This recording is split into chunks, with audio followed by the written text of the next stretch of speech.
Push-ups are a really effective way to learn the push movement, one of our PPC pillars. Here's how we would coach it up at PPC, in which our experience has been a really good way to regress the movement and bring it all the way up to regress the movement and then bring it all the way up to standard.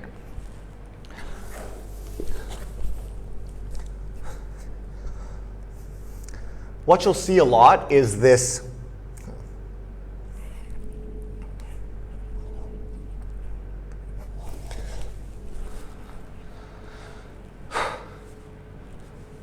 To regress the push-up, what you'll see a lot is this sort of movement, a kneeling push-up.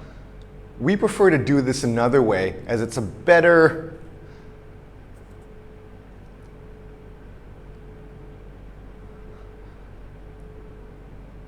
We prefer doing this another way, as we find there's just better ways to incorporate the trunk and make the exercise like more of a real push-up as opposed to the kneeling one on the ground.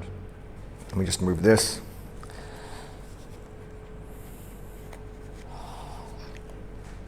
So how we'd start is with an incline push-up. I'm using a rack here, but you could also use benches, stools, walls, whatever you can to elevate your body. That's going to take off some weight and make the load of it less. Hands just above shoulder width apart, head to my heel in line, and we're going to go through our repetitions. Notice how my hip doesn't drop when I do that push-up. Also notice how I'm not going all the way down to the bar. I'm kind of letting just my elbows past my midline.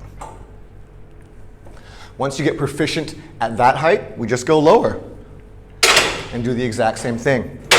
Hands wider than shoulder width, head to heel in line, elbows just past the midline, and come on up.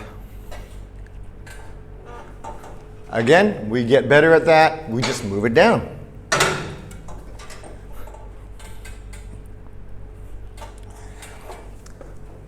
When we're getting closer to the ground, but not yet there, one way that we could own the movement better, ensuring that we have solid technique prior to going into a more difficult variation, is to do an elevator push-up.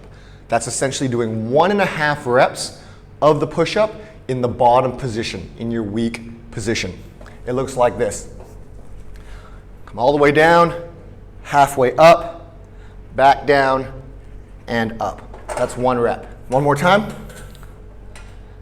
A little bit up, back down, all the way up.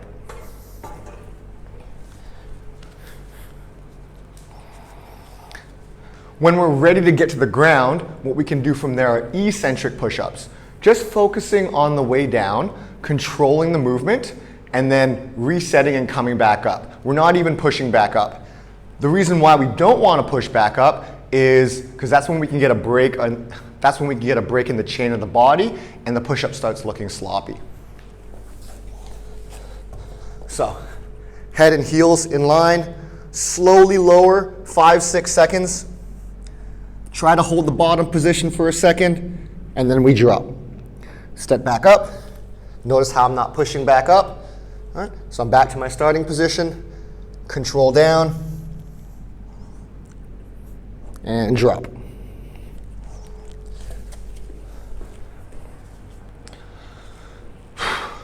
Once you've gone through all your incline progressions, including the elevator, plus your eccentric push-ups on the ground, you can be confident that you're going to be really good to go with the regular push-up and have optimal form.